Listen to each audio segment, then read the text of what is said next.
Thank you for tuning into the Garage Cast. I'm your host, Arman Hocker. Today's guest is Stephanie Smith, Strongwoman competitor, active duty military. I don't know how she does it. We're probably going to get into how she balances that whole life. Stephanie's coming fresh off of, a week ago now, right?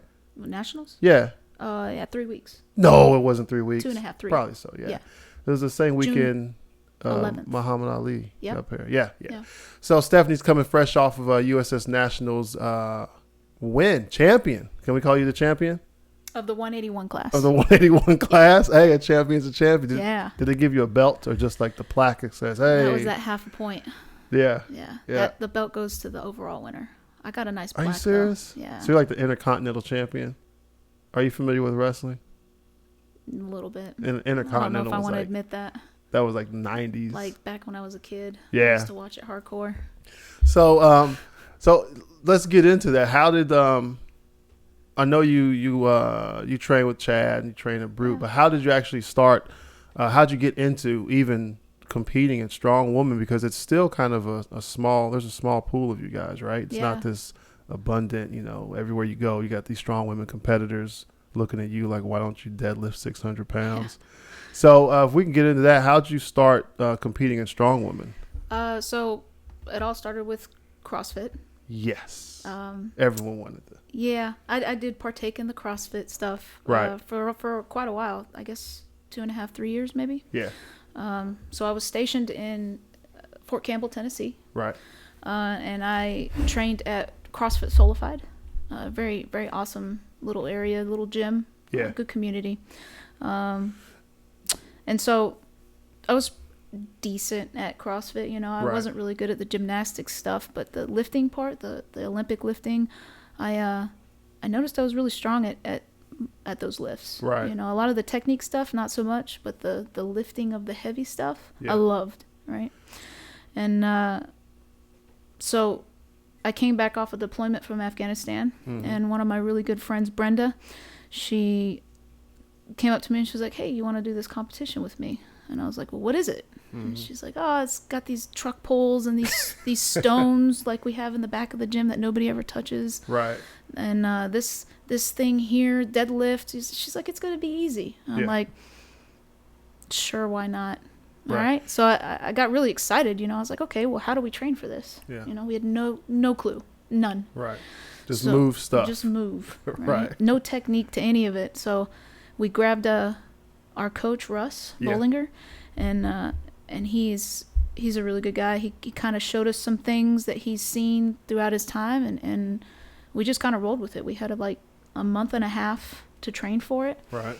And there was myself, Brenda, and Leslie, another good friend of ours. And so us three ladies came in and just trained, the best we could. And it was awesome. And so I did that first competition in Kentucky. Yeah. And I was hooked. Local competition? Kentucky, the gym? It was in Cynthiana, Kentucky. So it was like 4 hours from Tennessee, from where I lived. And after I placed first in the novice division. Yeah. So I tried novice because that was my first competition. I had no idea. I even got asked while I was at the competition. One of the girls came up to me and she was like, are you sandbagging? I'm like, what? I was like, what do you mean sandbagging? She was trying to give me a hard time because I was doing good, Yeah. And she's like, I feel like you should be doing the open class. And I was like, I don't even know what that means. Yeah. And I didn't. And so somebody explained it to me. And then the guy running the show, he was like, so basically because you placed first in novice, you can't do novice anymore. So right. I was like, all right. Yeah. Cool. So I was hooked after that, though. I was like, how do I do more of this? So do you remember the events? Yeah, it was axle.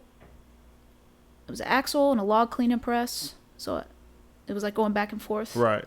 There were stones. Yeah, you gotta love stones. Yeah, that's the first time I used tack. Yeah.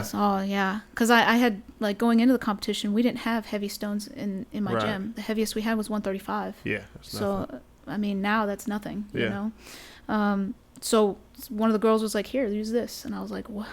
That's amazing. It picked it up for me. I always thought it was an option. I thought it was like knee sleeves or something. But it's at a certain weight, it's not an option. Or unless you're just a monster. Yeah, unless you've got this massive grip strength that, I don't know. And who grips like that, I too? know. Especially with your your forearms, like it rips your skin off.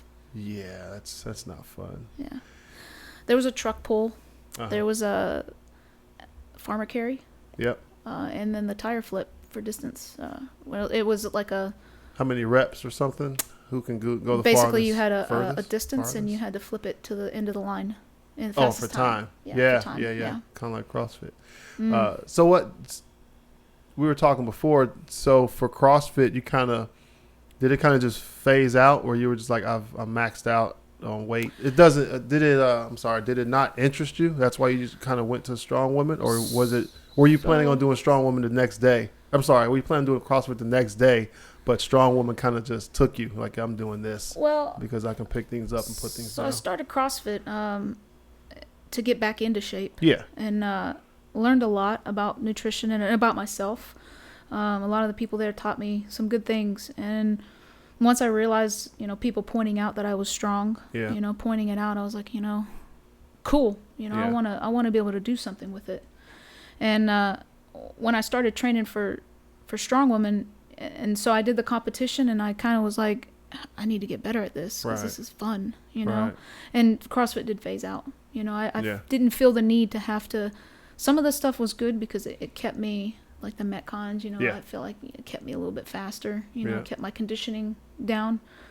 But it came to the point to where all I was doing was I was figuring out how to train strong man's events. Yeah. So I could get better at it, Yeah, I've when I was talking to Chad about when I was down here before, I was traditional bodybuilder. That's what I'm doing, bro, because I didn't know any different. Yeah. But then once I tried some strongman lifts, I guess it would be tire flips, and I think tire flips and stones were the only thing that I didn't do before. Yeah. Everything deadlifts and squats you can do anywhere. Yeah.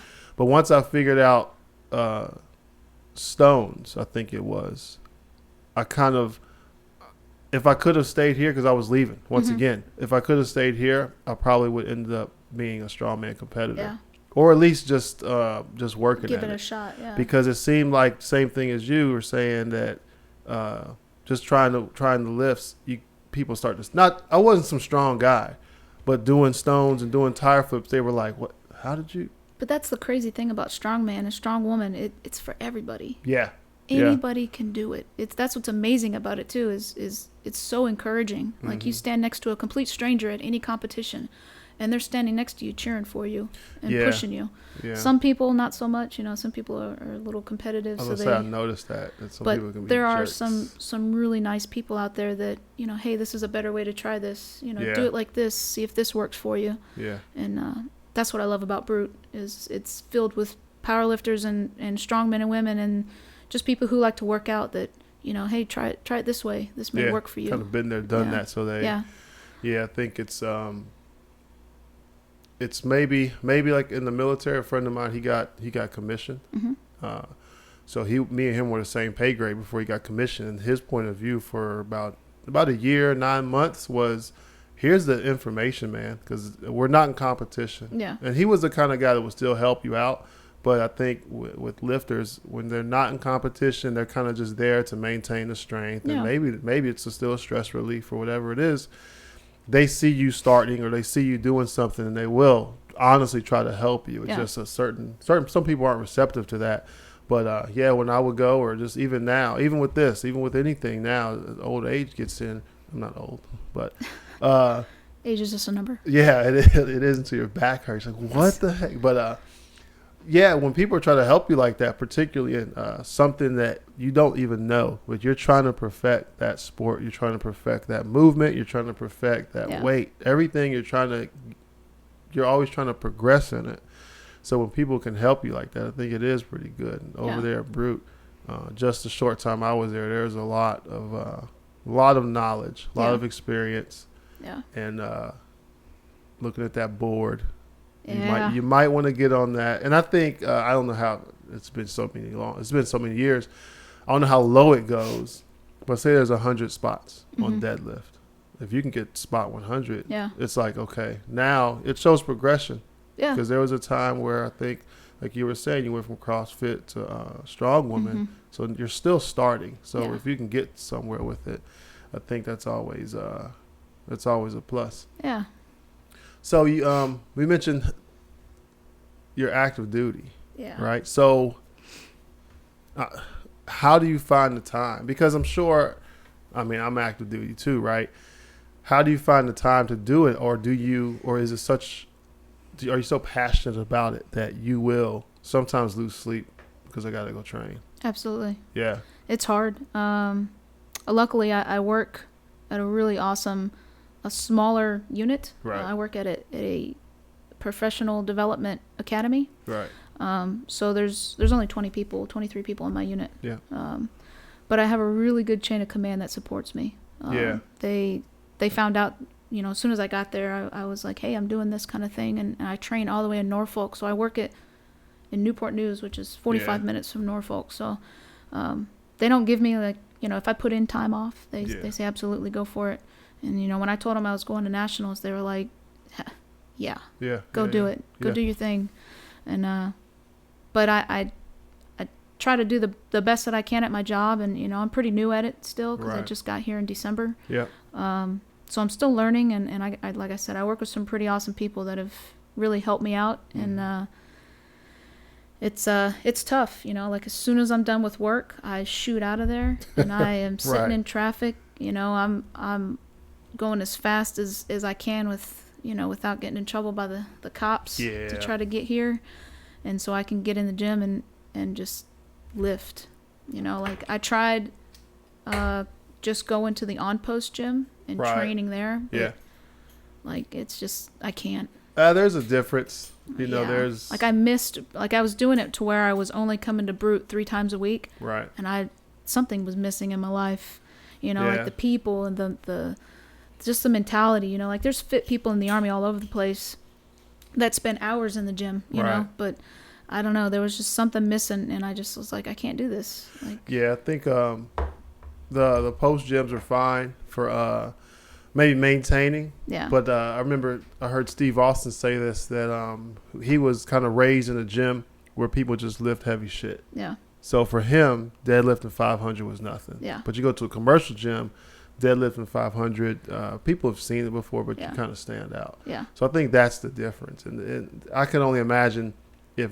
Brute or a place like Brute is your gym, that's where you train. Mm-hmm. And today you didn't get off until 7, which like I still have to go lift. And you go do it in a gym with hex plates, and you're just like, you can go through the motions, but a lot of the heart, not the heart, but a lot of the emotions aren't there. Yeah. Just the smell of Brute. I mean, every place, even your home, your car, every place has like this one thing that you subliminally identify with. Yeah. And so you walk into Brute and you go, okay, let's go. Just being in there. Yeah. Just walking, going past the water fountain, going past the couch, like just all these little things. Somebody saying, hey, what's up? Or even for you, hey, congratulations on National. That one thing is like, all right, now I don't even need to warm up. I'm relaxed. Let's go. So, yeah. It's starting to get to that point to where I've been there going on 6 months, 7 months. So it's definitely my second home. Yeah. Like if I'm not at home, I'm not at work, I'm at Brute. Yeah. Like that's pretty much how it is. And I walk in and, everybody, hey Steph, what's up? Yeah. So it feels so good to just walk in there and just be there. Yeah. Like it's awesome to me. We were talking about nutrition earlier. Yeah. So are you a nutrition Nazi, if I can say that, or do you just watch what you eat more? So more conscious. Like I was telling you. Conscious. Yeah. Conscious. Are you more aware? Yes. Let's just ignore that. Very aware. So like I was telling you earlier, even being in the Army and running and doing all the exercises that we do in the Army, I was sitting at 215 for the longest time when I was a drill sergeant. Right. Like I was heavy. Yeah. And it wasn't healthy and it did not look good on me. And there was a point where that's when I realized, hey, Steph, your joints can't take this. Your frame is not meant for this. So you need to do something with your life. You need to get yourself together. And so CrossFit helped out a little bit. Right. I'm sure it helped with even mobility, just being able to move. Yeah. Move, period, but move with weight. So then I could only imagine, transferring over, transitioning to a Strongwoman. Yeah. So I learned a little nutrition. Like I sat through a couple nutrition classes that CrossFit Solidified Yep. put on.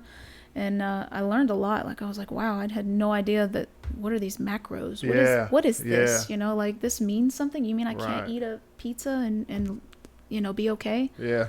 I tried paleo. Did not work out for me. I tried it. I needed bread. I needed rice. And I needed...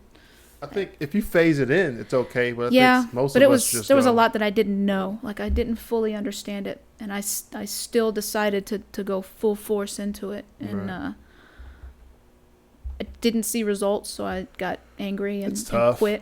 It's tough. It is. That's what I say. I think you have to phase it in. Something like that. But I did lose a lot of weight, like coming out of Afghanistan.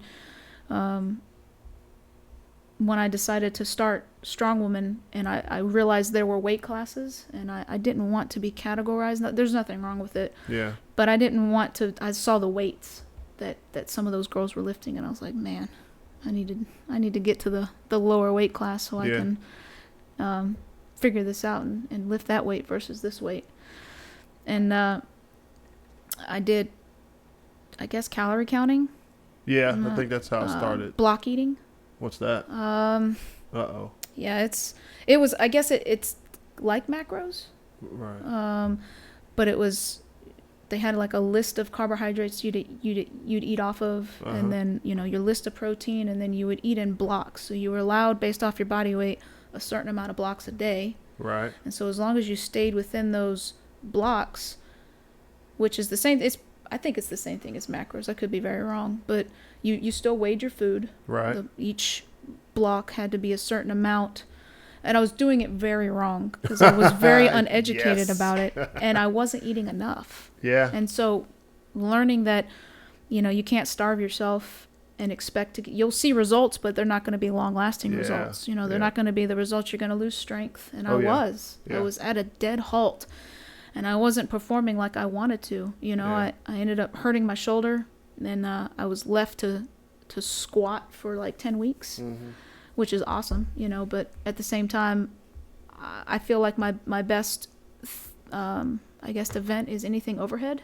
I love overhead pressing. Yeah, I was going to ask you what event log move you, It's my favorite. My absolute favorite. I've gotten better at it, so I love it even more, you know. Yeah. I think everybody kind of gravitates towards a movement, whether it's easy or they just like it. Yeah. I like pulling. That's just one thing that if I went to go pull today, if we went over to Brute today, I could pull 315. Yeah. But that's nothing for a guy, right? Yeah. But if I went to go bench 225, I'd probably struggle. Yeah. I don't know why. But I think everyone kind of gravitates towards a lift, and they love the physics, the science of it, whatever it is. It's crazy. Because when I learned, when I was at I was at Brute, and then I went to Indiana to lift with Luke. 2014, maybe last year. But the mechanics of a log press, you know, depending on how good you are, you may be able to just take it from the bottom and press it. Sometimes you got to take it from the bottom, stand up, and then press. So, depending on how receptive your body is, man. Yeah, like I first started really figuring out the log for 2016. So 2015's Nationals for Strongman Corporation. I qualified for that. And I was like, okay, you know, I've only been doing this for not even a year, and I'm already qualified for a national level competition. So I'll go. I'll see what it's all about. Terrified. Yeah. You know, because I went by myself. Really? Because I was at Solidified. So there's, you know, and it was 4 hours away. So it was hard. It's hard to ask people to travel 4 hours just to come watch you. To go watch, yeah. You know, our Nationals that year was actually 8 hours away. Because it wasn't in Kentucky. It was, you know, it was far. Yeah. And I drove by myself, and I hired a food coach. Yeah. Because I had to meet 180. Like, I had to, or else I had to compete in the next higher class. Right. How far off were you? The day before I drove down there, I was 181. Oh, yeah. Yeah, so I was freaking out, you know, because I was like, and I don't know. You got to drive. Oh, dude, I was put on weight. I was in 3 layers of sweats. Yeah. I turned on my seat warmers. Oh, Did you sell that vehicle? I had a hoodie on. It's the truck I got outside. Oh, man. I had all the windows closed. I had the heat full blast. Yeah. I spit and sweat. Old school. The whole drive. I didn't stay in a hotel. I ended up like pulling over into a rest stop to sleep for a couple hours. Yeah. I was freaking out because I was like, what if I get there and I don't meet weight? You know, because Yeah. I'd never done this before. Yeah. You know, I'd never gone anywhere by myself and competed like this. And layers of clothing. I've never heard that. Layers. I mean, it was so miserable. Yeah. You know, like no amount of music was making me happy. Yeah. You know, like music usually keeps me happy, but just driving and being in that uncomfortable state for that long, I was 8 hours. God. I was pissed. Yeah. You know, so I get there that next morning. Of course, there's a line. Of course. For the weigh-ins. Finally, I get to weigh in 175. Really? Oh man, I was relieved. Yeah. Relieved, and then at the same time, that's when I was like, oh, cool. Yeah. So that how many times have you competed? That was your first. That was my first nationals. That was my third competition overall. Yeah. And then 6 competitions, 7 total. So through nutrition and having that horrible first experience, did you figure it out about a week out? You should be around 181 or 170 like or for this whatever nationals, I hired a coach, Amy Johnson. Yeah. She's a beast. She's out of Florida. She's a power lifter, and she's been into a couple of Strongwoman competitions and nationals, and she really helped me big time. Right. Because this time I was able to do a water cut. Yeah. And learned how to do that. That was pretty cool. It's fascinating how your body holds on to water. You know? I've tried those and before. Then what you eat, your body will absorb the water. You know, it was crazy. Like, I'm telling you, every day I learn something new that my body's capable of, and it's pretty crazy. But yeah, she really helped me out, and I was over for nationals like before. Yeah. And I was a little worried about it. I didn't eat we didn't eat Thursday. Like, Friday was weigh-ins. You got there Thursday, right? Thursday we drove the 10 hours to get there. Yeah. And we didn't eat at all. Really? Like, we had some, like, pork skins. Like, Chad bought some pork skins just to chew on something. Yeah. I chewed a lot of gum. I probably kept Wrigley's in business. Gum was always mine when I was trying to, cut weight for like a PRT or just... It was easier to chew gum because I guess it keeps your mind occupied. Not when you're driving 10 hours. No. Well, I have a habit. I stop at Sheets every time I hit that bridge. I was like, I gotta go to Sheets. Yeah. That's probably why I'm fat now. But yeah, I think once you figure out nutrition, you stop sweating so many things. You're not worried about so many things because you can, even now, like you hired a coach, but I'm sure right now, if you wanted to, I don't know, drop 10 pounds, keep 10 pounds off, you're smart, educated enough now to kind of do it. But for a competition, by all means, why wouldn't you go above and beyond to ensure that? I think too, like for me today, I can't think. And back, I used to do intermittent fasting, good old IF, right? Mm-mm. And the big deal with it was you had to consume certain foods to basically keep your brain functioning because your brain just sits in fat. Yeah. So you have to eat peanut butters or MCT oils or coconut oils or something. Yeah. So your brain can even function, let alone your body. Because I'm going to eat at 6 o'clock. Great, but what'd you eat for the last 23 hours? Nothing. Yeah. So you have to have that kind of stuff in your your body. But once you figure nutrition out, man, so many things work. Yeah, but I'm learning that, even like now I'm not really training for anything. Like I'm gonna do a competition in August locally at Brute, and I'm trying powerlifting right now.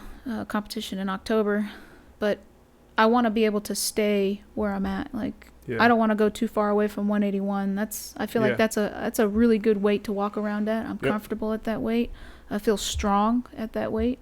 There's no reason for me to go any lower, and I don't, because I'm in the Army, like it just doesn't make sense to get any more than, like I sit at 187, 185, 187 on a good day. Yeah. And that to me I'm good with that, Yeah. Like, I'm not going to ever be skinny. Like I learned that at a young age to just go ahead and cancel Christmas on that because that's not ever going to happen.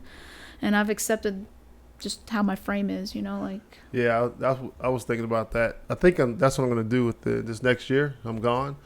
I think I'm going to try to see what I'm like skinny, which means you have to eat different things Yeah. and work out a different way.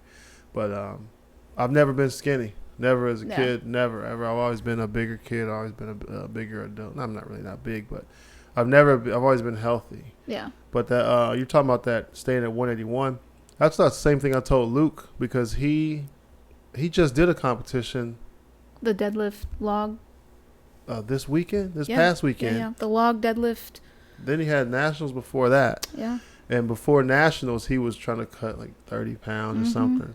So he's I think he was like 230 or something. Right?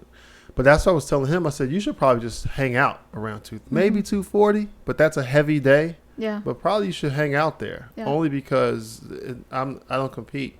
But I definitely know that if you lift, we're not boxers, we're not fighters, but if you lift, say your total's 1,500, and he's 230, you're 181.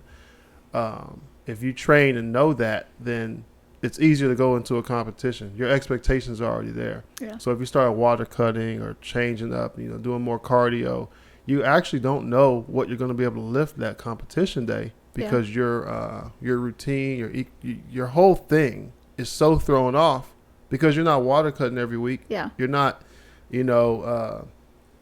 doing some kind of warrior diet every week to drop this weight.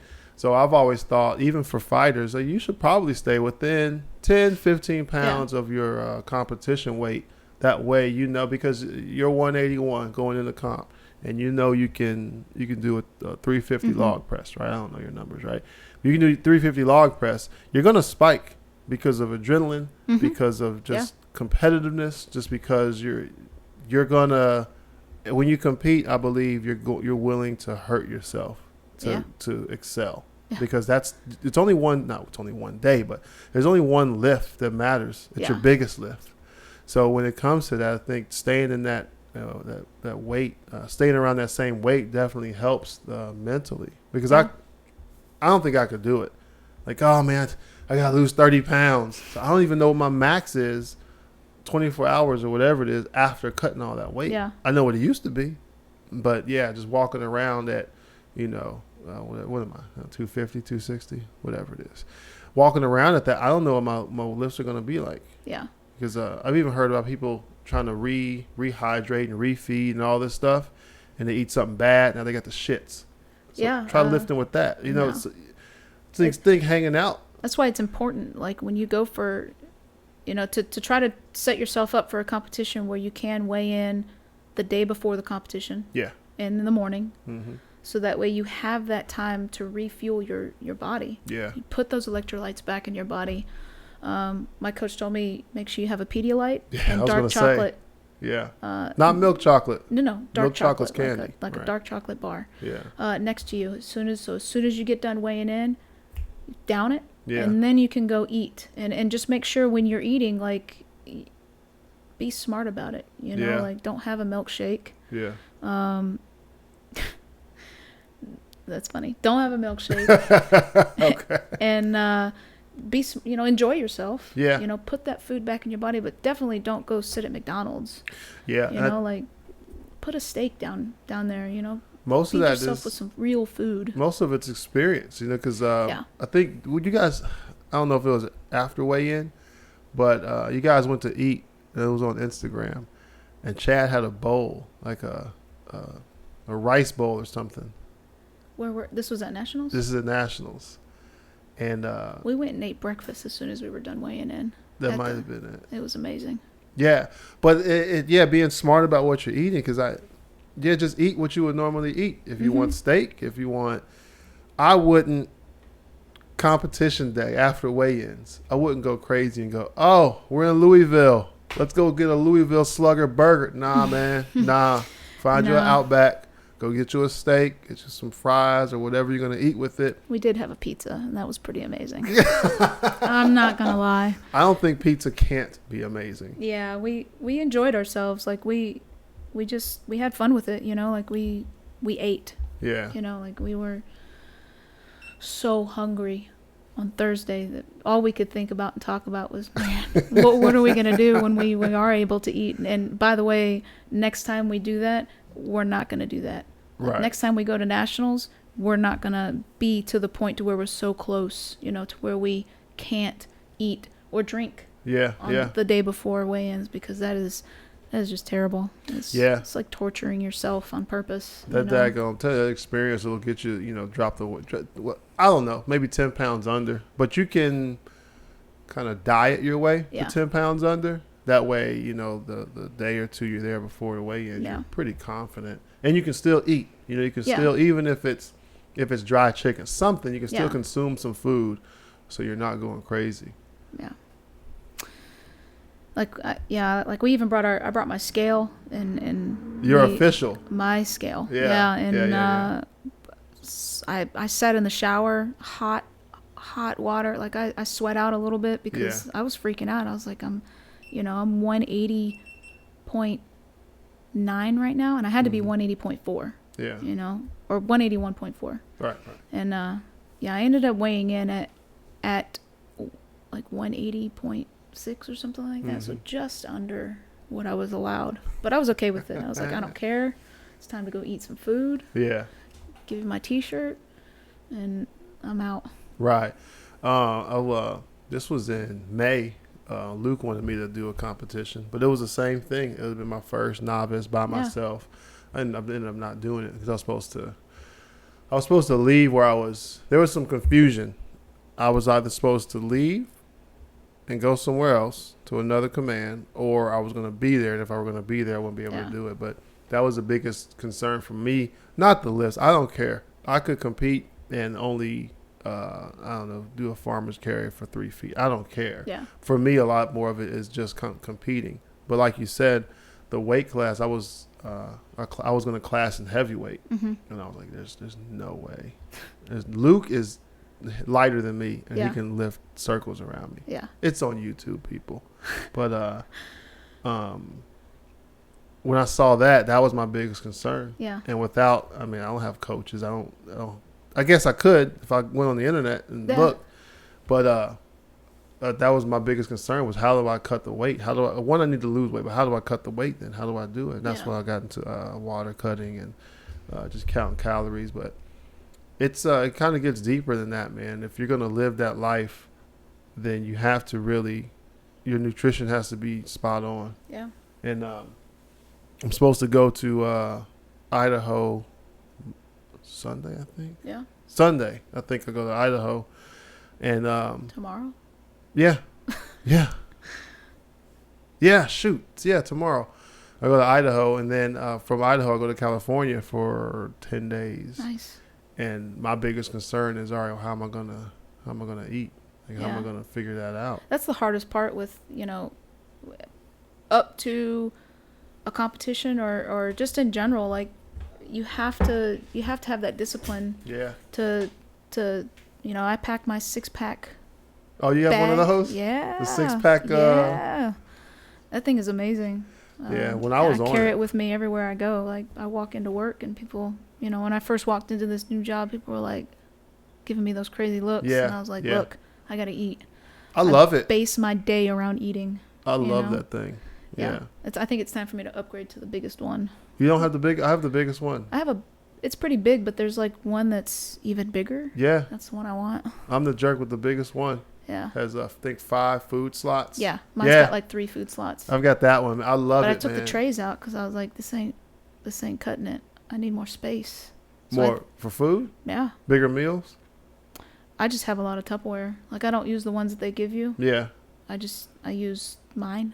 Yeah. And, I just need more space. I ended up, because I bring enough food for just in case, because pretty much I'm done with work, I go to the gym. Yeah. So my last meal is as soon as I'm done eating, and I'm driving home from the gym. So I just bring everything with me the whole day. Yeah, what I ended up doing was, I think it comes with 5 or whatever it is. So I had those 5, and then of course, freaking food prep Sunday. So I ended up going to the store and just buying a bunch of those whatever Glad bag, whatever the heck they are. Yeah, just the little Tupperware. The Tupperwares. Yeah. So those actually fit in. In some people's mind, the shelves are on some kind of elastic. They're not fixed. Ah. So you can shove those things in there. So yeah, that's what I ended up doing. Sunday or Saturday. Sometimes I would just make all my food, prep it out, and just in the refrigerator. So I was doing 3 or 4 solid meals, and then I would have 2 shakes. Yeah. And they fit in the cooler joint. So 2 shakes. It's like 2 of these water bottles, and I'd be set for the whole day. Yeah. Which I thought they weren't corny, but I was like, this is some bullshit. Nah. Once I started using it, people were like, yo, where you get those things, man? Because I just went to the website because they have them at, like nutrition shops. I went to Vitamin Shop and got mine. Vitamin Shop, and that's where I saw the 3, and I was like, yeah. I don't know if that's enough food for me. Yeah. But yeah, man, those things. If you're serious about it, you have to. Those are even if it's good. just a regular lunchbox, you have to be able to bring your food. Yeah. If that's what you're doing, is you're trying to stay within, you're just trying to be healthy. Yeah. Like even before, I don't know how I did it. Like I would like lunch and I probably wouldn't eat breakfast. Like prior to lifting, getting into all of this, I probably would have like a handful of trail mix, and really my diet was so out of whack. Like I wouldn't even call it a diet. It was just eat whatever was there, like lunch would be a Subway of some sort, and then which isn't horrible. It's but not, I think but you've got to I don't know.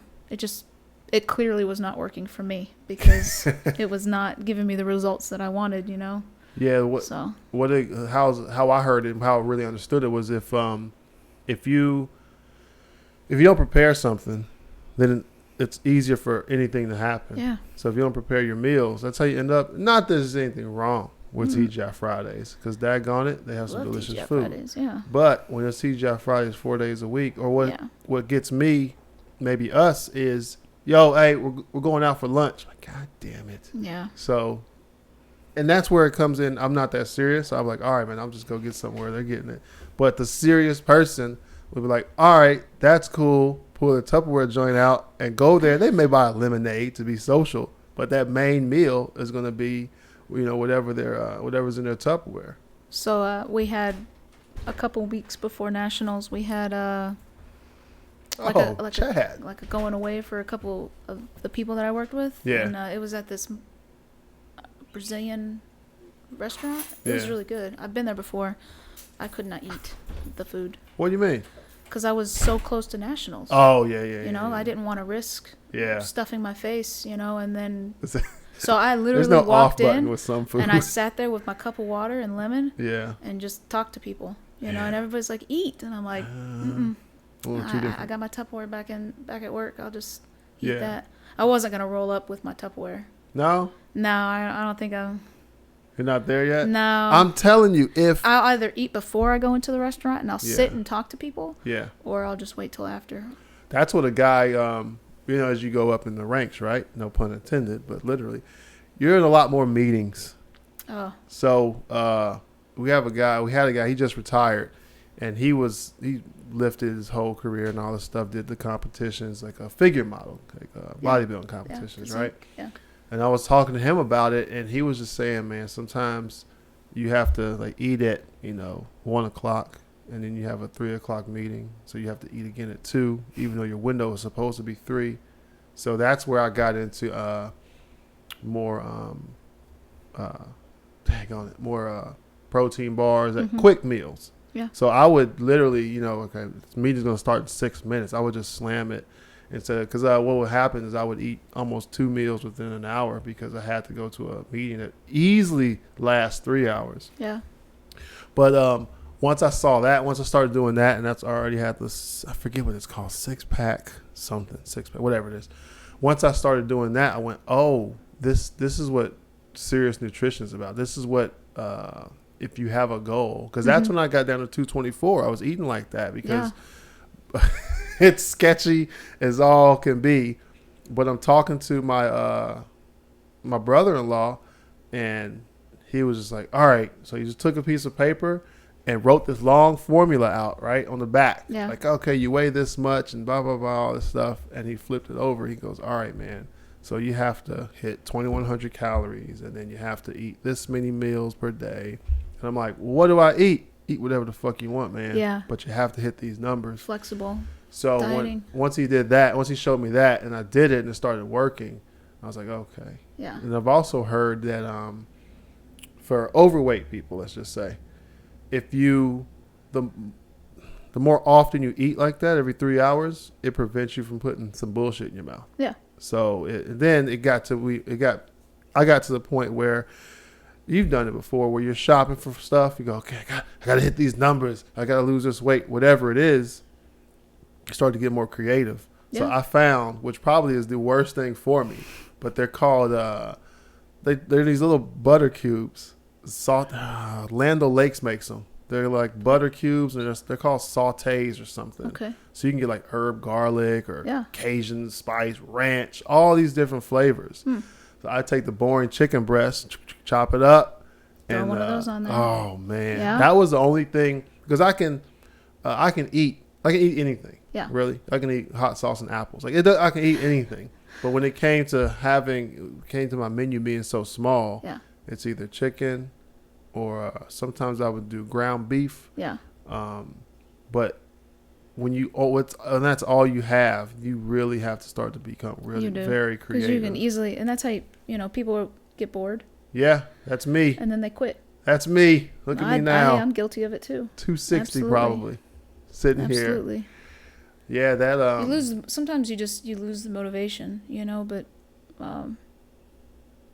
at the same time you've got to be able to live a little, Right. Like if you're not getting ready to compete, be sure you're main, you're not completely throwing yourself way off. Yeah. But at the same time, give yourself that leeway, like if you want to go out with your friends and have a beer, or enjoy a dinner, something, it's okay, like you're not going to throw yourself off.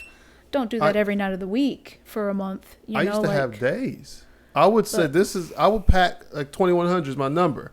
I would come up, 400 short, just so I could have a bag of chips, or just so I could have that every now and then, because I'm like, yo, this is good. Because I never trained for competition. Yeah. I'm just a guy that didn't want to be fat anymore. Yeah. So there's no like end goal, no. October 3rd, man, I got to be. No, I just want to walk to this car with my shirt off. That's all I want to do. 100% confident.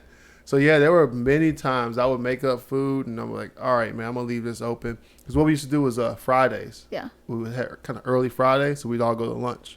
So I'm like, all right, I'm only gonna take 1,000, and then when I go to the restaurant or wherever we went, I'm the guy getting a salad and maybe something else, maybe some chicken fingers. But I would try to leave that open for and also to see how strict I had to be. Yeah. Because you'll have that, like you go to Nationals or wherever, and you're just in a different city. Yeah. And if you look around and you go, I guess we're going to I guess we're going to Olive Garden. Yeah. You have to be able to say, all right, man, in here, what can I really eat to stay? Because even after you're trying to not refeed, but after you've made weight, you don't want to just eat some bullshit. You still want to eat smart. Yeah. So that's why I would always leave stuff open, and then every now and then my wife will make tater tot casserole. Talk about Carb City, man. Sounds so good right now. I'll eat the whole. I wouldn't eat the whole pan, but I would eat enough to where she'd go, why do you keep doing that? Yeah. I'm like, sorry, man, stuff's good, dude. And I don't even know, there's tater tots in and something else, but it's spectacular. Yeah. It's pretty darn good. And yeah, I'll sit there and eat the whole thing, man. Yeah. The spaghetti is probably my favorite meal. It's my favorite just in general. Yeah. So I could definitely put down some spaghetti. Yeah. Yeah, I think. Wouldn't feel bad about it at all. Spaghetti used to be mine, but no one else in the house likes spaghetti. So, but that was my thing. Spaghetti, lasagna. Oh, that was a wrap. Yeah. Yeah. Kind of backed off of it. Yeah. I don't know. What else you got? So, I'm pretty excited about trying out powerlifting. Oh, yeah. Yeah, like I've always wanted to give it a shot, and it was funny. Right before Nationals, at my on-post gym, they were doing a 1,000-pound challenge and an 800-pound challenge. Yep. and it was literally a week before nationals. Like it ended in May. Like the last day to join the challenge was May, and the day that I went and tried it, my coach told me not to. My coach is Phoebe, and she I didn't tell her till after nationals. Right. Yeah, because she was like, "Is that what that post was about?" I couldn't figure it out. I was like, so like, I wanted to do it, and I told her, I was like, hey, I'm interested in doing this. I really want to get, because 800 was as high as I needed to go to be a part of the women's, because women had 800, men were 1,000. Yeah. And there was only one other girl on the board. And I was like, I really want to do this. I figure, if she was like, and it's funny because she kind of set me up. Right. She was like, oh, okay, well, what were you planning on lifting? And I was like, oh, yeah, so my squat, I'm probably going to, I'm going to keep it light. Yeah. She's like, oh, okay, well, what about your bench? I'm like, oh, well, I think I'll be able to hit, like, 180, I'm not going to go crazy, I think I got more in the tank, right? And she's like, oh, well, what about deadlift? And I was like, yeah, deadlift, I'm probably going to have to get it pretty high. That's probably going to be my big lift. Yep. And she was like, oh, okay, don't. I was like, damn, like that? She was like, honestly, you don't want to put yourself in that situation, push your body like that. And if you do, you're going to have to provide yourself that recovery time. Yeah. All the workouts that I've been giving you, you're going to have to either not do them or figure out how to do them before nationals. And I was like, okay, well, all right, I guess I won't. Yeah. So I got to work that next day, and everybody at work talked me into it. Yeah. So it's their fault. I blame them. Yeah. Absolutely. Yeah. It's all your guys' fault. But I mean, I was going to go in there and support them. Right. Yeah. Because there was a couple of guys from where I work that, they like to lift heavy stuff too. Mm-hmm. And they were like, you sure you don't want to do it? I'm like, no, I'm not sure. But my coach said no, and I'm trying to do the right thing, I'm trying to be smart about my body. And, because I had an injury, we can talk about that too right before nationals. Really? Yeah. Come on, man. I know. But, so I did the competition, right? Yeah. And I didn't let anybody take any pictures of me and record any of my lifts. Right. And when because I run my Facebook page for my work. Yeah. And I post all the pictures, edit all the pictures, and post it for work. I didn't have any pictures in there of me, right? Yeah. And it was just funny. Like, I was so excited about it. I got my name on the board. I won the challenge because I beat that other girl by 25 points. Right. Or 25 pounds, I guess. And it was just cool to see my name up there, I got a little coin or a little medallion for it, and I was just excited. I was like, dang, okay, I could get into this, right? And Chad had already talked me into doing powerlifting before nationals. Yeah. He's like, you should give it a shot, it's just going to make you stronger. So, why not? And I'm like, I mean, don't let your coach answer that, but yeah. Yeah. But I told her, and she was like, oh, you're just as stubborn as I am. And I'm like, yeah. I think too, sometimes you have to push yourself. Not to say you want to jeopardize nationals. Yeah. But you're young. You feel like you can do it. Not and that then young. Well, I mean, you're young, or maybe Ish. not. Yeah. You're younger. You're not younger. Me trying to do that, I couldn't do it. No. Maybe because of the numbers too. But if you're already moving weight, and you look at that, you go, well, that girl, what you said, she had 800 total. She had 800 total, and I was able to. And you're looking. I at did that the going, math, and I was like, I got these lifts. Like I can out squat her. I out squatted her. Right now, I got the bench and deadlift. Yeah. Highest. You got the record. I'm the record holder for those two lifts. You're gonna get a belt for that. You should make them. I should make them. Yeah. Yeah, I got a T-shirt and the certificate. Oh man, you should get a belt. You just have to carry it around all day on base. Yeah, no?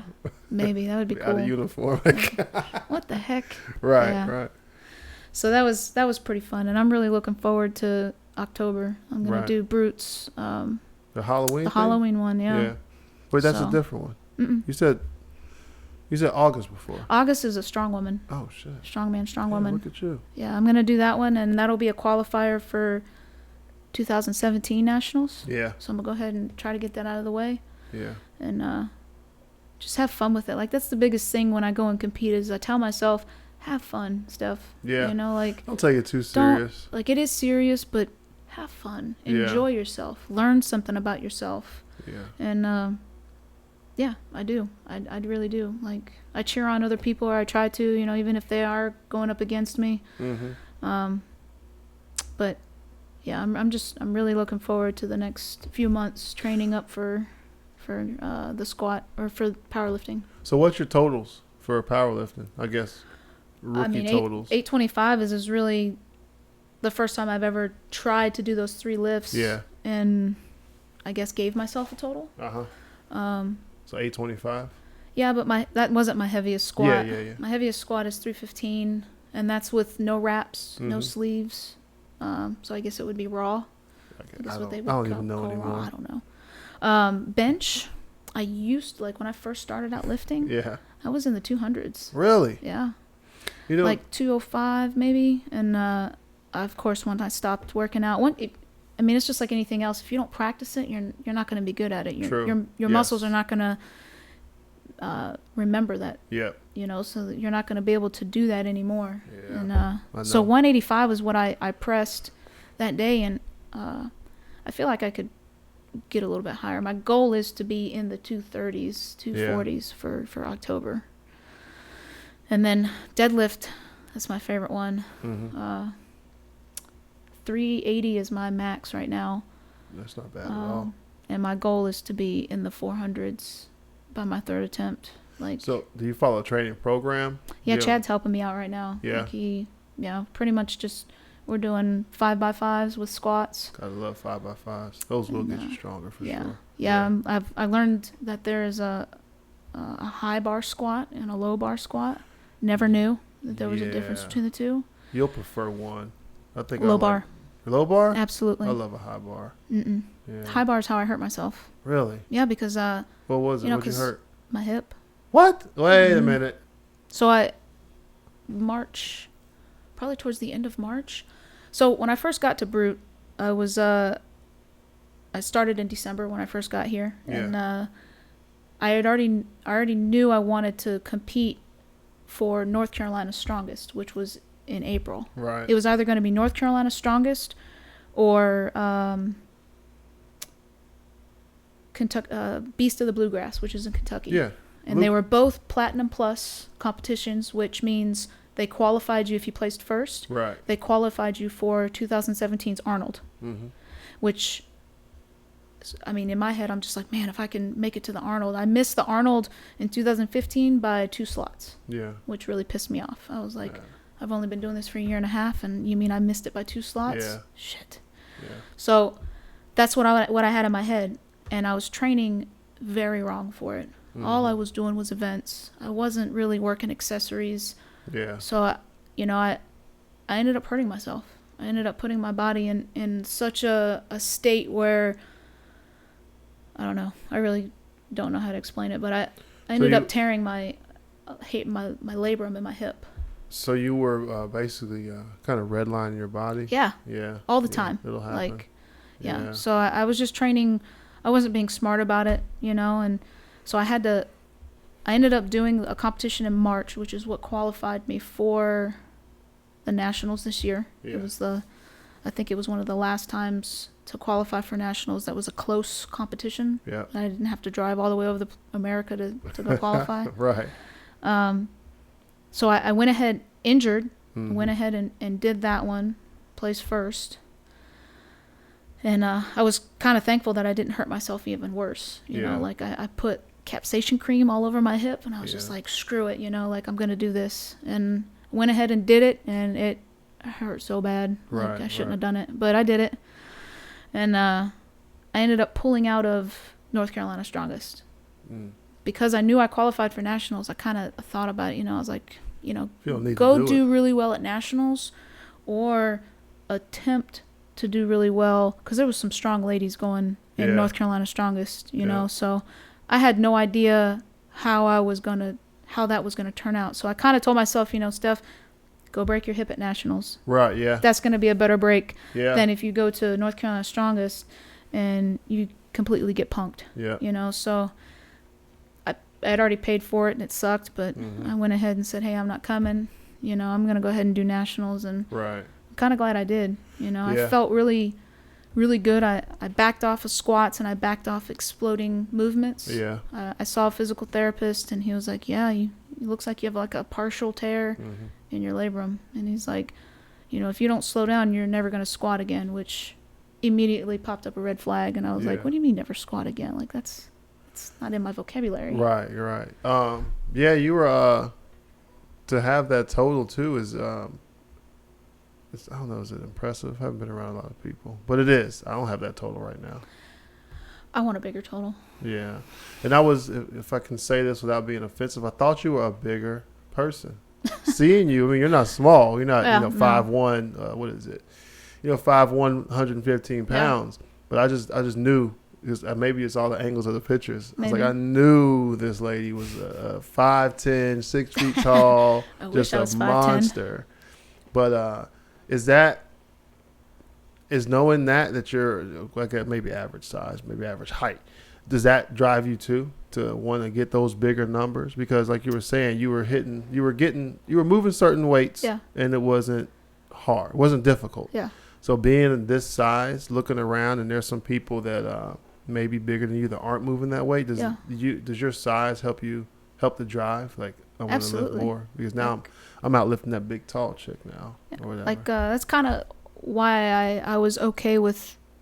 So at Nationals, I won my weight class and I missed overall by half a point to a girl that was in the heavier weight class. Yeah. So that to me was like, okay, I'm a half a point away from a girl that did heavier weights than me. Yeah. I was moving at Nationals. I felt really good at Nationals. I saw the videos. Yeah, so a couple of those events, like the Conan's Wheel, is the event that messed me up. Yeah. A lady got in my way and I stumbled. No. Yeah. If you watch the video, you can see, like, I pick up the weight. Yeah. And the weight was heavier than it was listed. Uh-huh. Yeah. Of course. But it is what it is. I picked up the weight, and because of the way they had the setup, so they had the 4 Conan's wheels, and basically everybody was turning, and you were like a cone, like a safety cone's distance away from each other. That's dumb. So the person grading you was either standing, going with you and moving with you. Yeah. And it's just how they had, because we only had that street. Yeah. So we only had that certain space, and they had 2 events running at the same time. Yeah. So if you watch the video really closely, she didn't do it intentionally, but basically when you pick up the Conan's wheel, you take a deep breath. Yeah. And you hold that as much as you can, and you keep your head up. And you brace yourself like any other lift. And because I was yelling, get out of my way, like move, like I saw her, and you know how like I probably could have ran her over. Yeah. But in my head I'm like, don't do that. That's not nice. Just Nationals though. She should move. Yeah. And it caused me to drop the weight just a little bit, and I lost that brace, and I was able to I felt so crappy after that, like. I think I got 2 rotations in like 30 or 40 feet. Like that wasn't nearly enough compared to some of those girls. Some of those girls got 3-4 rotations, and that put me out of the 5 events. That was my worst event, and that put me. I placed 4th in that event and 1st in every other event. Yeah. So that kind of hurt me, but I feel like that was it. I think it's worse sometimes when it's something like that out of your control. Yeah. Like that lady. It's to at least let you fail on your own, opposed to a bird flying in and land on your shoulder. Yeah. Like, what the hell? Fucking shit. Bird. Yeah, man. But it is what it is, like I was telling you earlier, I've only been doing Strongwoman since 2014, November 2014, and I've made it to Nationals twice, and just being here, I'm 30 years old. Yeah. I've 13 years in the Army. Like I've put my body through some shit. Yeah. Like I've asked a lot of it, and I want to continue asking my body, hey, do this for me. I'll feed you right.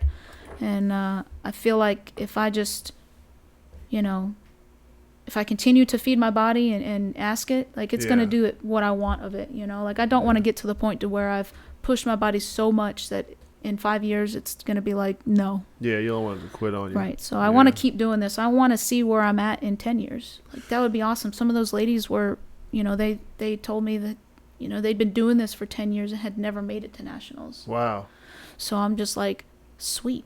I've only been doing this for not even 2. Right. And I've already been to nationals twice, so, placing first in my class was a huge PR for me. And I set a lot of PRs and everything else. So I'm happy with that, like I feel good about it. And I'm only going to get stronger and better. So what do you look like you're going to do in 10 years? 10 years, you'll be 40. Ooh, you'll be the old lady. Calm down. With some cats. So you still going to try to compete, or do you think you'll back off, be in the Masters division? I'll definitely be in the Masters division. But I want to see where powerlifting goes. Yeah. Like I'm really excited about it, and see what I can do in that. And then, I may be terrible at it. You never know. But at least you know. But you know. Yeah. That's the thing. Yeah. But at some point in my life, I want to own my own gym. Right. Strongman gym, powerlifting gym, and just one type of gym, not a mix. Oh no, it'll be strongman, powerlifting. Brute's mixed, I guess. It'll be just like Brute. Yeah. It'll be a Brute style gym. Right. And I want to help people. I really like helping people. Yeah. Achieve their goals. Like, I do it in the Army for soldiers. So yeah. I was a drill sergeant for 3 years, and just seeing people go from one end of the spectrum to the other. Yeah. In 10 weeks, it was rewarding. So it's cool to be able to, a lot of people. I try to stay humble. Mm-hmm. A lot of people look up to me, and it feels good to be able to show, especially women, and in my world, younger female soldiers, that you can be strong. You don't have to be some 130-pound little girl, because the Army has a very high standard when it comes to height and weight, even though some people don't meet it. And it's irritating. But anyways, we won't get into that. That's you'll get me going. Right. I look at, I tell them, you should be able to pull a grown man out of a Humvee in the event something like that happens. I don't give a crap what your job is, what you do. If you work in an office, you should be able to do that. Yeah, and there's so many people that can't, and I'm just like, I can. Yeah, and I'm happy about that. When I worked with the Army before, that was I was the mission. I think it's called mission lead or whatever it was. So I had 6 or 7 people on my team. So each person has a position, right? And one thing that he was a staff sergeant, he asked me, he was like, yeah, but can she drag your big ass out of it? And I'm like, no. But at that point in Afghanistan, I go, it's too late for that, man. Yeah. She shouldn't have even come then. Yeah. Because she was 110 pounds, 5'1", just a small frame. Not even one of these 5'1" chicks that are thick. You go, yeah. She just needs to reprioritize her muscle, and she can move people. Yeah. But I see it even in the Navy. You'll see it. You'll just go, what, without being so rude. Be like, why are you such a bitch? Like, you're in the military. You don't have to be some some monster. Yeah. But you also should also be there to not. You should be there. You shouldn't have the people around you doubt you when it comes to that kind of thing. Absolutely. So I can understand the frustration in the Army, even I guess the Marine Corps. But I've rarely seen skinny, helpless Marine females. Yeah, I don't. You know what I mean? I don't know too many Marines. I know the Marines that work out here at Brute, and that's pretty much it. Yeah. But there's some tough ladies out there. Yeah, I respect that. So that's good. So keep on being tough. I think it's both sides. You see people that are heavy. You see people on it, and then you see people that look like they can't pull their weight. It happens though. Yeah. Nah, shouldn't though. Shouldn't. No. Do something about it. Yeah. Get your life together. I think it's just priorities. Oh yeah. So I mean, a lot of people. When I get ready to leave work, and I'm like, all right, I'm getting ready to go to the gym, and some people don't get it. Yeah. And I don't expect them to. I don't expect everybody to have the same passion as me, but I do expect you to respect. Yeah. That's what my passion is, and that's what I want to do with my off time. It becomes such a part of life. I remember when I was skinnier, but when I was into it, it's 5:00. Yeah. I'm going to the gym. Like Yeah. that was just it. It was, Yeah. all right, no problem. And from 5 to 6 or 7 or whatever it was, that's where I would be, and it was nothing. But Yeah. yeah, some people, why do you have to go so much? Are you still there? But the guys that are like, oh, it's 5:30. Oh yeah, she's at the gym. Yeah. They understand. And I don't know, man. I don't see how. I often wonder how people don't work out. Oh yeah, I ask that question daily. Right. I'm like, why don't you do this? Yeah. Why don't you do some? You don't have to lift weights like I do, but something. Yeah. Like Excuse we're me. only gonna live so long, so you've Yeah. got to. And like I said earlier, it's your temple. You've got to take care of it. Yeah. Like you can't not do something. If you're not gonna work out, you've got to eat healthy. Yeah. You've got to keep. But they're out there, man. Yeah. They're out there. Yeah. They're 6 foot tall men who eat McDonald's and they can outrun you. They run a 3-minute mile, and you're like, what abomination of humanity is this? Where does his gene pool start for him to be like that? Yeah. I do think it all comes to a halt, because I think even for me, I couldn't eat anything, but there was a point where certain things didn't affect me as much. Now there was a time where I work out Monday. I used to do a 6 and 1. So I work out Monday, supposed to work out Tuesday, don't work out, I just pop back Wednesday. Cool. The older I got, the harder that bounce back was. Yeah. And then depending on what I ate, it was even harder to get out of bed the next morning. So I think it all comes down. I think you just have to.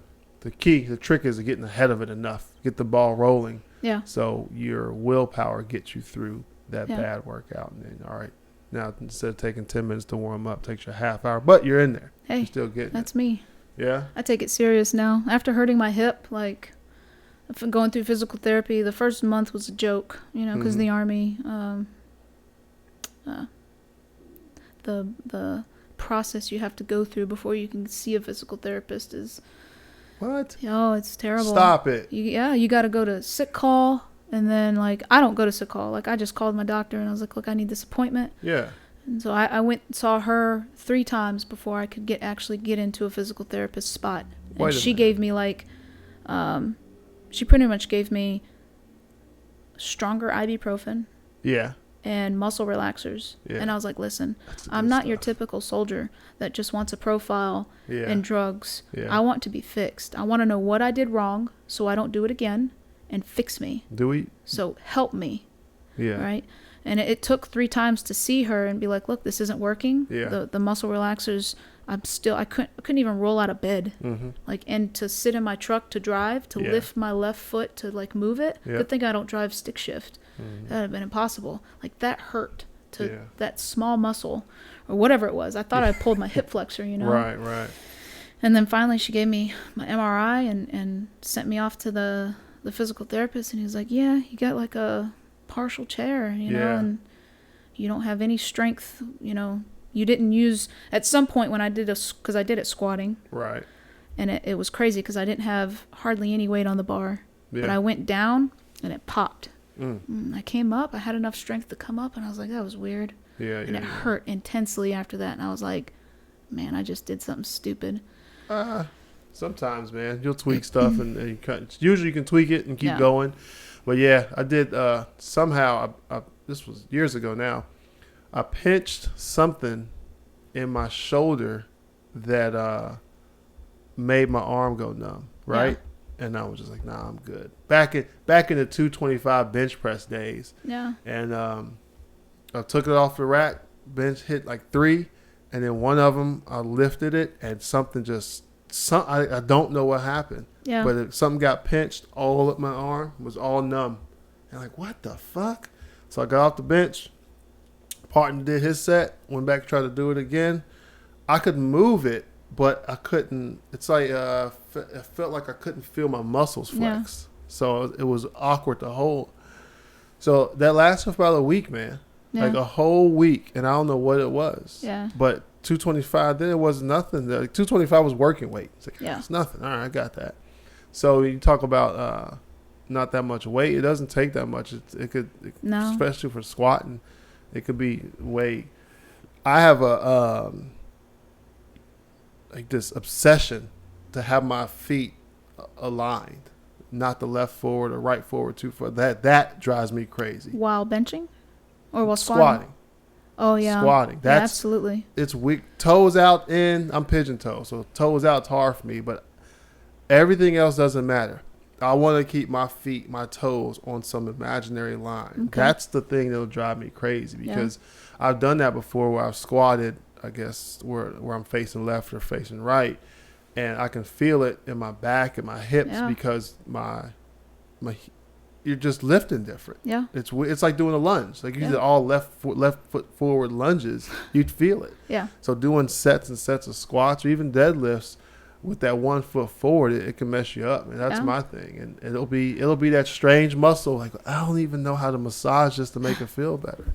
But that's the one dangerous thing about the squat or about the squat that can mess you up, man. Yeah. But you talk about throwing pills at you. I mean, you got another hour? We can talk about prescriptions because I don't really. Like it was crazy. It wasn't even that strong a drug. It was just meloxicam.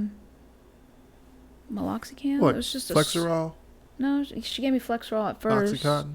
No. Codeine? No. Percocet? No. Flexerol is what she gave me. Robuxin.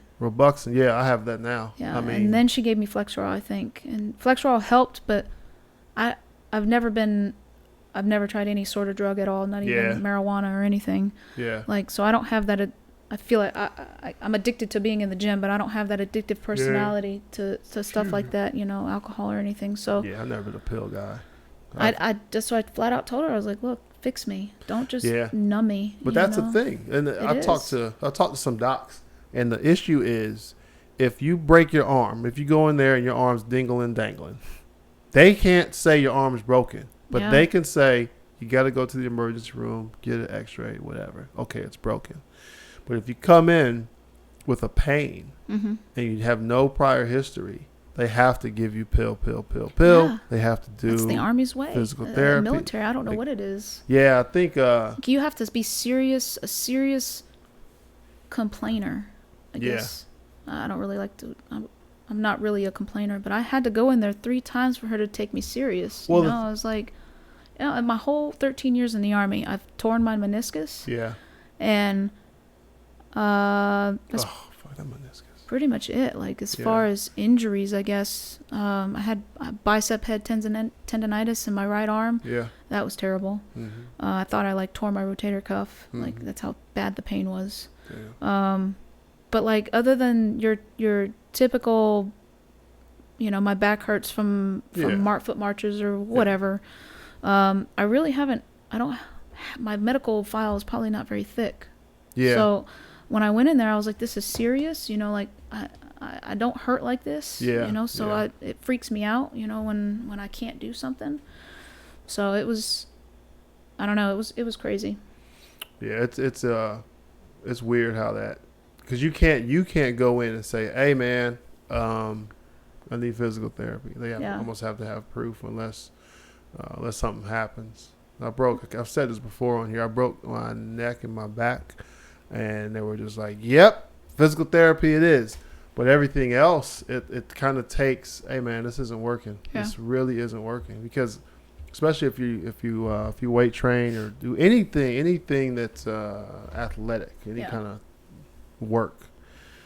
When it comes to a pill, it literally masks the symptom. Yeah. Right? Yeah. And I'm, after years and years, I guess getting older too, you want the fix. And if the fix means you can't deadlift for 3 weeks, okay, so be it. I'll just go over here and have to do this physical therapy or whatever this stretch is or whatever it is.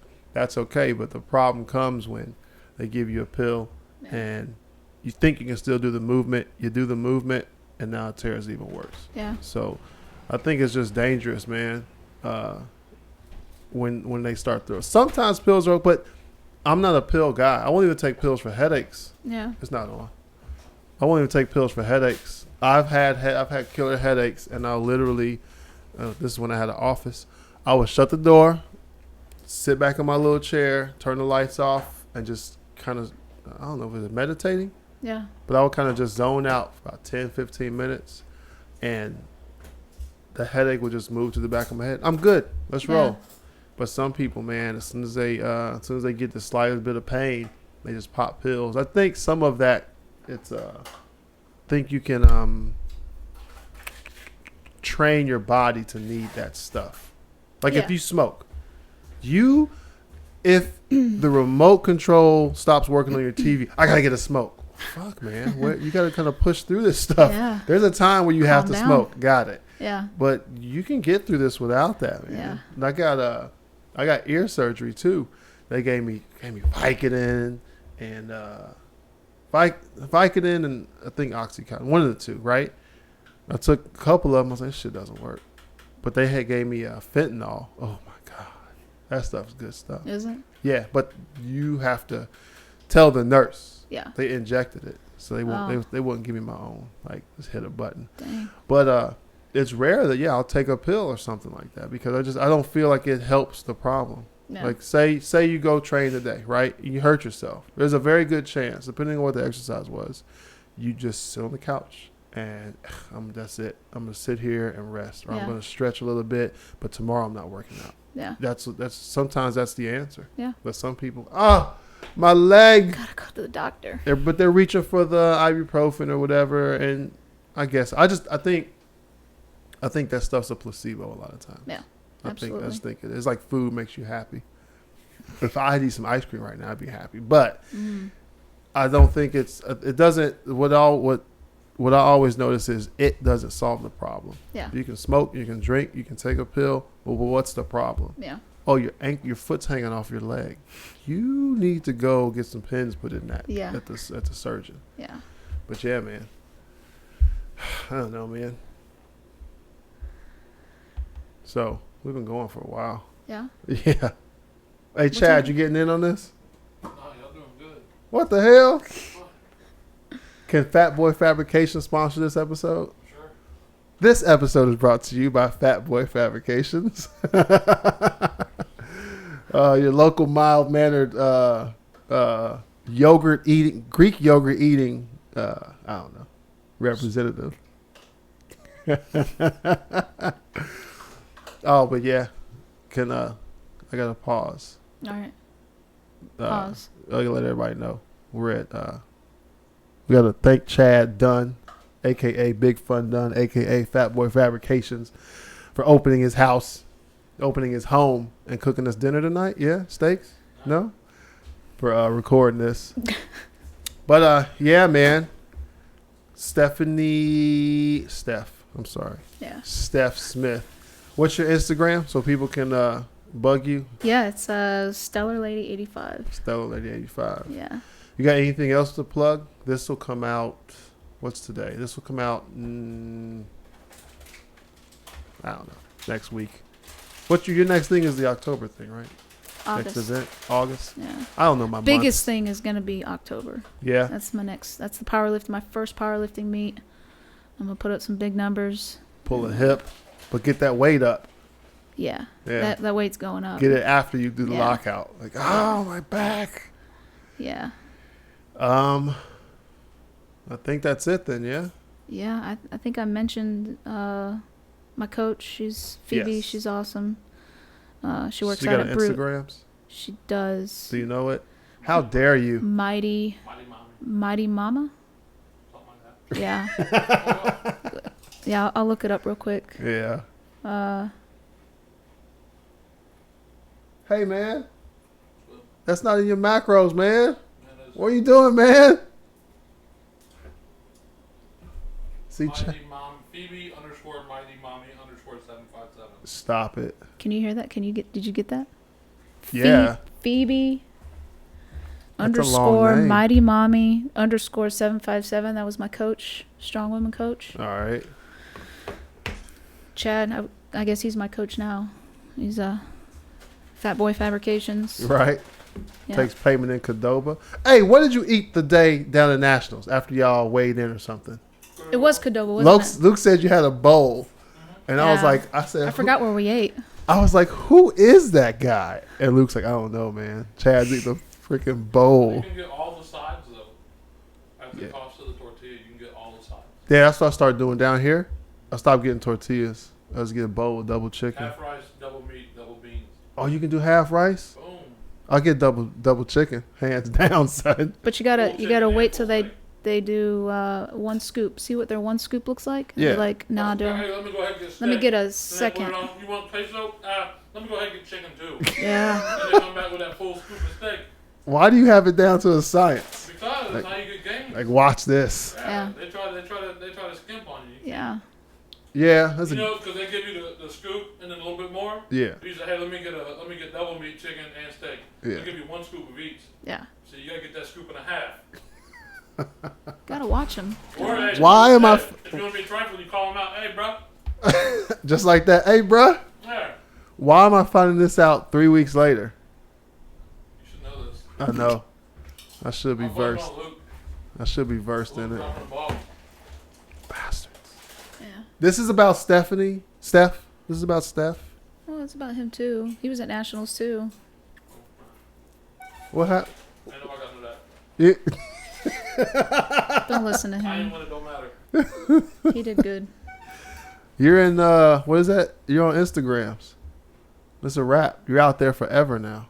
Forever. Yeah. Forever Yeah. ever. Ever. So yeah. Yeah. Yeah, I think that's it. So thank you for listening. Thank you, Stephanie, for being Thank you, Steph, for being on the show. It's okay. You can. I'm used to calling every human fine. being that I know. It's fine. I'm sorry. I don't really care. Ma'am. Call her ma'am. Yeah, call her ma'am. Shitmate. She likes shitmates. Do not call me that. Do not call me that. All right, so go check out Stellar Lady 85 on Instagram. Hashtag knife hands. She's giving knife hands of freedom. Hashtag boss bitch. How dare That's you? me. Look at this. Strong AF. She said she wasn't gonna curse, and now Tried. she's Tried. held out. I did pretty good. You're like that picture Yeah. with the kid in class. She hasn't cursed in 5 minutes. But yeah, thank you for listening, and I'll see you guys next week. Thank you again, Steph. Thank you for having me. It was All right. awesome. You got all your shout outs? Your coach? Hashtag Hashtag Brute. Yeah, if you're ever in Norfolk, Virginia, come to Brute. Brute Strength Gym. I don't think they'll miss it. It's the They only better strong. not. It's the only strong gym out here, isn't it? Yeah, right. Yeah, I think so. Yeah. Yeah. I couldn't miss it. Yeah, no. Yeah. All right. Thank you. I'll see you next week. Boom. Bye. On the boom. Man.